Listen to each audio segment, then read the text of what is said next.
everyone, I am Krish Yadav from iBoT Club IIT Madras. And in this video, we will be learning about robotic control and reinforcement learning.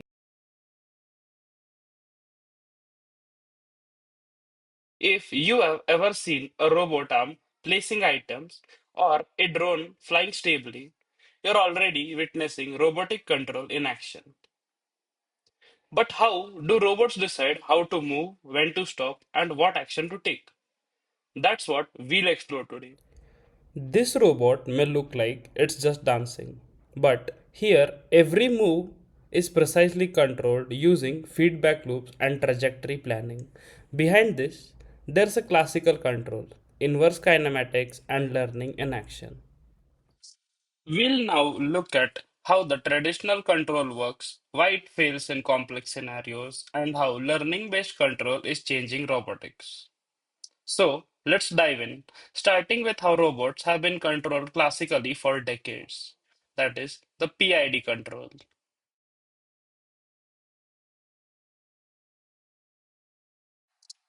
Before we get into fancy learning algorithms, let's start with something that's been used in robotics for decades. That is the classical control systems. So, now let us understand how a classical feedback control system works. And this diagram sums it up perfectly. We start here with the set point. This is the desired value we want our system to achieve. For example, we might want a motor to reach a speed of 5 rpm or a robotic arm to move a certain position. The set point goes into the PID controller, which then calculates how far we are from our goal and decide what corrective action to take. That control signal is then sent to the motor or the actuator. This is the part of the robot that physically moves or acts. Now, here's where the feedback comes in. The motor produces some output, say the current speed or position, which is read by a sensor. The sensor sends that data back to the controller as a feedback, creating a loop. This feedback allows the system to constantly check its performance and adjust itself in the real time to reduce the error between the output and the set point. This kind of system works really very well when the robot's environment is predictable and we can model its behavior accurately. Now, let's zoom in on how the PID controller actually works. The most commonly used controller in robotics is the PID controller, and that stands for the proportional, integral, and derivative control. Each part contributes something different to how the system behaves. So let's go through them one by one. The most commonly used controller in robotics is the PID controller, and that stands for the proportional, integral, and derivative control. Each part contributes something different to how the system behaves. So let's go through them one by one. So now let's start with the proportional part of the controller. First, we have the proportional term, which is the most basic component. Think of it like a spring. The more you stretch it, the harder it pulls. That's the proportional idea. The proportional part reacts to the current error, the difference between where we are and where we want to be. The larger the error, the stronger the control effort. It's like pushing harder the more off target you are. But just proportional control alone can't eliminate the steady error, which is why we need the other two. We move to the integral part. Now, let's talk about the integral term. This one deals with the accumulated error. While proportional only looks at the current error, integral looks back. It adds up all the error over the time. The integral part looks at the accumulated past errors. It adds up error over the time. This helps remove any long-term bias in the system. If the system is always falling short a little, the integral term will eventually correct for it. But too much integral action can cause overshooting or instability. Finally, let's take a look at the derivative part. The last part is the derivative control. This one is about predicting the future. If integral looks back in time, the derivative looks forward. It watches how fast the error is changing.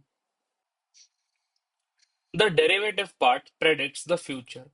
It looks at how fast the error is changing. If the error is decreasing too fast, the derivative will slow things down, acting like a brake. This helps dampen oscillations and smooth the systems. Now let's actually see a PID controller in action. Imagine we are controlling a motor or a robot joint that's trying to move to a certain position. In this case, we will take a target value of 1.0. We'll start with just the proportional term, then add integral, and then finally derivative, and see how each affects the behavior. Now let's check an example. Here, we are using only the proportional term. You can see that the system starts to rise quickly toward the target, but it doesn't quite reach the set point. It flattens out at a little short. This is called steady state error. The system isn't fully correcting the difference. That's the limitation of only using the proportional control alone. Now, let's add some integral control. This term accumulates past error over time. Notice how the system now reaches the set point. That's because the integral part keeps pushing until the error is totally gone. But it also causes some overshoot. The system goes beyond the target and oscillates slightly. Finally, we add the derivative term. This one looks at how fast the error is changing. Watch how the system now reaches the set point more smoothly, with less overshoot and faster settling. That's because the derivative part is like a brake. It slows things down when the system's changing too fast. So now you're just seeing how each part of PID contributes to the system behavior. P gives basic correction, I eliminates long-term error, and finally D stabilizes the response. With the right balance of all three, you get smooth, reliable control, which is why PID is used everywhere in robotics. While PID works well for simple systems, more complex tasks like planning ahead or dealing with changing conditions lead to the development of advanced control techniques. Two of the most common ones are model predictive control or MPC and adaptive control. MPC is a control strategy that uses a model of the robot to predict the future, like planning several moves ahead in chess. It simulates multiple action sequences, then chooses the best one, applies just the final step, and repeats this at every time step. This is powerful for tasks like trajectory tracking or obstacle avoidance, but it comes with two big downsides. It needs an accurate model and it's computationally heavy. Adaptive control, on the other hand, tries to tune itself automatically. It adjusts parameter like gains in real time based on how the robot is behaving. This helps when the robot is carrying different loads or dealing with wear and tear. But it assumes the system only changes slowly, and it's not very reliable when the things change too fast.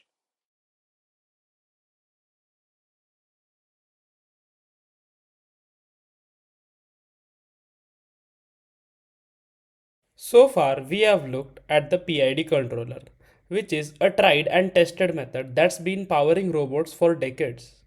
And it works great as long as the system behaves the way we expect it to.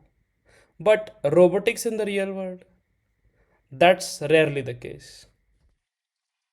So now let's take a step back and ask, what does classical control really assume? Whether it's PID, LQR, or even MPC, all of them depend on one major thing, that we have a mathematical model of how the robot and its environment behave. They assume we know every friction, every force, every joint angle, that the system is mostly linear, that delays are small, and that the robot won't be surprised. But in the real world, robots deal with sensor noise, delays, nonlinear dynamics, and completely new situations that they weren't designed for. Let's see what happens when these assumptions break down.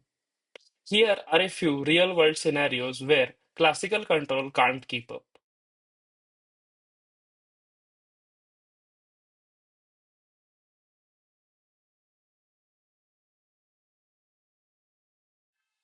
So now we have seen how classical controllers like PID and LQR or MPC and adaptive controllers rely heavily on accurate models and careful tuning. But in the real world, where dynamics change, sensors are a bit noisy and surprises are guaranteed.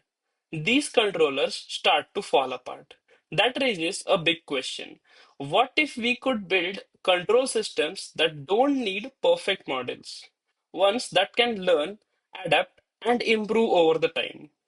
That's where learning based control comes in.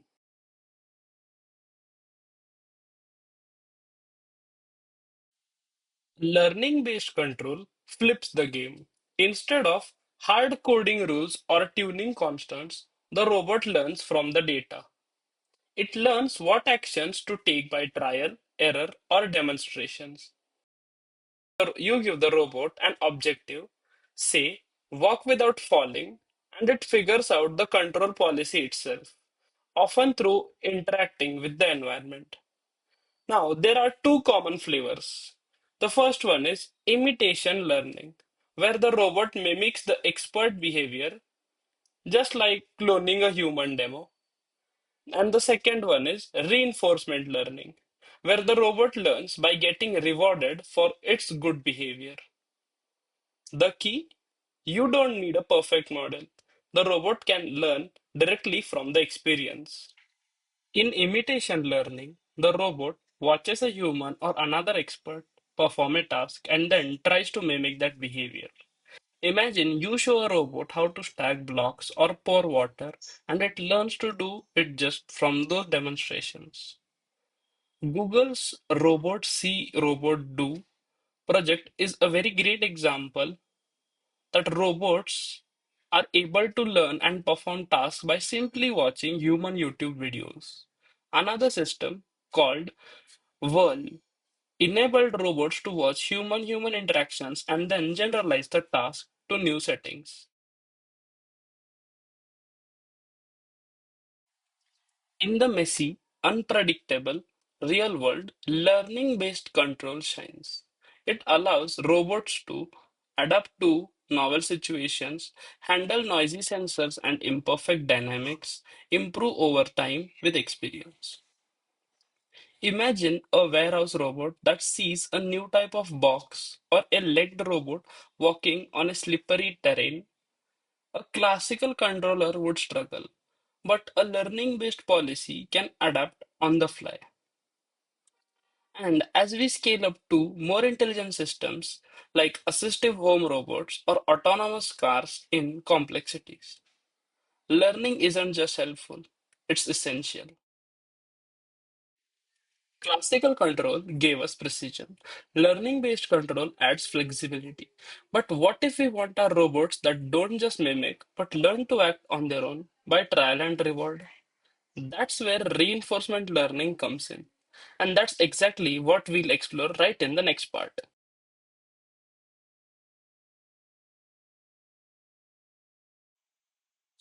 So far, we have seen how robots can learn from demonstrations. But what if we want robots to figure things out on their own? That's exactly what reinforcement learning is all about. At its core, reinforcement learning is how an agent, like a robot, learns to act by interacting with its environment. It tries actions, gets feedback, learns what works. Just like how we learn to ride a bike or play a game.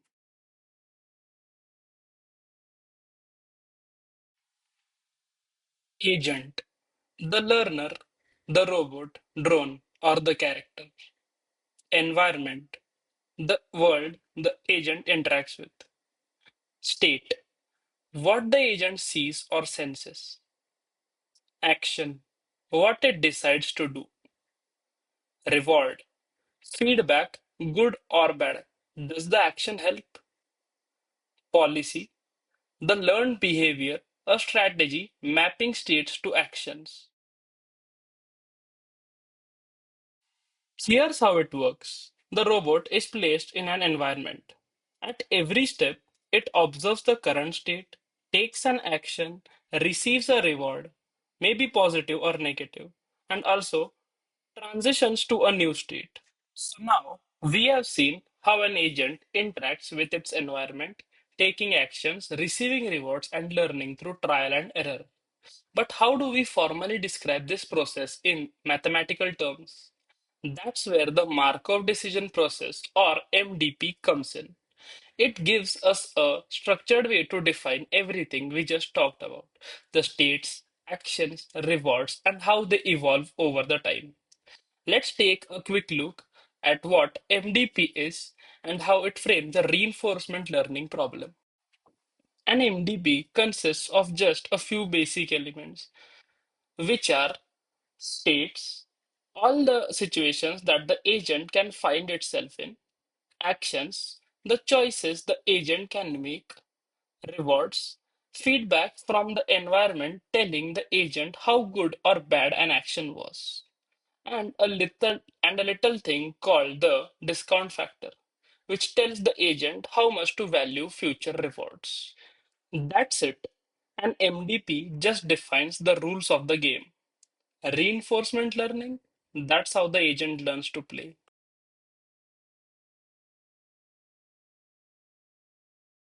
One classic example is the cart pole problem. A robot learns to balance a pole on a cart by moving left or right. At first, it fails immediately, but over many tries, it learns that small nudges in the right direction help it keep the balance, and it gets rewarded for staying upright. Beginning of the training, the robot's control policy is unrefined. It doesn't know how to balance the pole, so the pole quickly falls or wobbles uncontrollably. That's what you see in the red dashed curve here. The pole starts with a big swing and quickly loses the balance. But as the robot learns through trial and error, it gradually figures out how to make finer adjustments. Its movement become more stable and effective. The green curve here shows the result after learning. The pole still wobbles, but those oscillations are smaller and fade away more slowly. This is the essence of reinforcement learning in robotics. Repeated practice, constant feedback, and gradual improvement in the behavior. But there's one problem.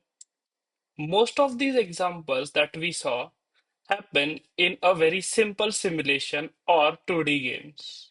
So, how do we make reinforcement learning work in the real world robots, where things are a bit too noisy, fragile, and expensive to break?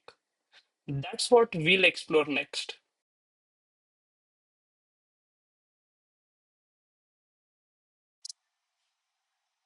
So, now that we understand how reinforcement learning works at a high level, let's dive into one of its most fundamental algorithms.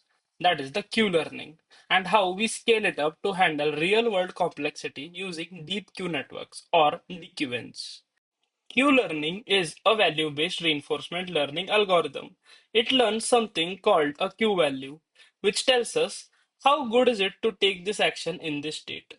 You store these values in a Q table, which maps each state comma action pair to a number. The core of Q-learning is an update rule called the Bellman equation. It adjusts the value of a state action pair based on the reward and expected future rewards. That's all great until we hit reality. In real world robotics, the state could be an image or a joint angle vector with dozens of values. Q tables just don't scale. You'd need billions of entries. So instead, we approximate the Q values with a neural network. Here's how a deep Q network works. You pass in an pixel input like an Atari game screen. It goes through a convolutional neural network and it outputs Q values for every possible action. Here's how a deep Q network works. You pass in an pixel input like an Atari game screen. It goes through a convolutional neural network and it outputs Q values for every possible action. Now let's look at a real game, Breakout. This is one of the environments where deep Q networks made headlines. On the left, the agent plays randomly, bouncing the ball without strategy. On the middle, we can see that after 120 minutes of training, it plays like a pro already. But the real magic happens when we can see on the right side after 240 minutes of training, where the agent realizes the best way to win the game. But training neural networks inside an RL loop can be unstable. So DQN uses two clever tricks to make it work. First one, a replay buffer, which stores past experiences and samples them randomly. Second, a target network, a slowly updated copy of the Q network used for stability. Here's the learning curve of our agent.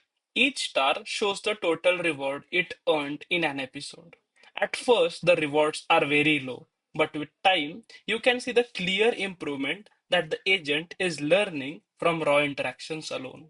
We have now seen how powerful deep reinforcement learning can be. From learning in simulated environments to mastering video games through pixel inputs. But what happens when we take these algorithms out of the screen and into the physical world?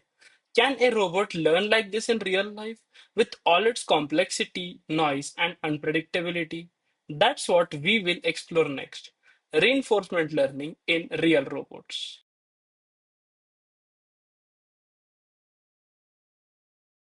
Let's break down the major hurdles in real world reinforcement learning. First, safety. A robot blindly exploring its environment might collide with obstacles or damage itself. Second, data inefficiency. In simulation, we can train millions of steps quickly. In the real world, every step takes time, battery, and wear.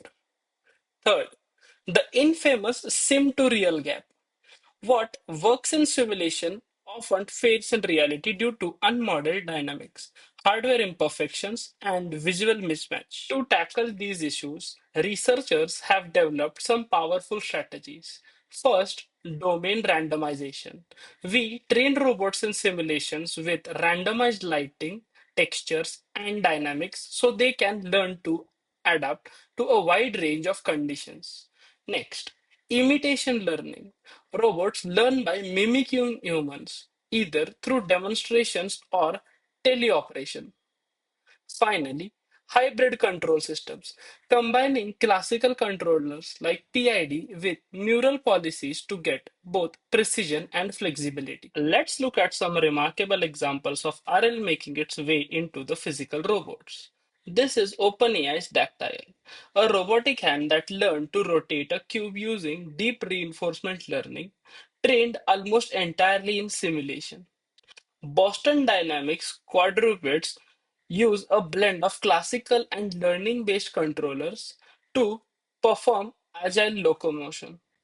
And Tesla's full self driving is one of the largest scale applications of imitation learning, constantly trained from the human drivers across millions of miles. As reinforcement learning continues evolving, we are seeing it enter the real world, from labs to factories to roads. But what does the future hold? What are the frontiers still to be crossed? In the next and the final section, we will look at the future directions in learning based control and how we might teach robots to think, adapt, and generalize like never before.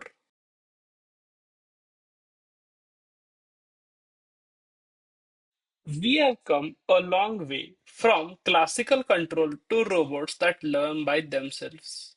But real world deployment of reinforcement learning is still in its early stages.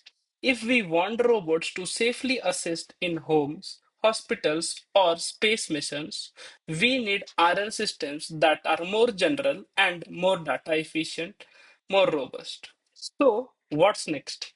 Here are some of the most active and exciting areas in reinforcement learning for robotics. Domain randomization was a start, but future methods will need to simulate reality more precisely or learn with fewer assumptions.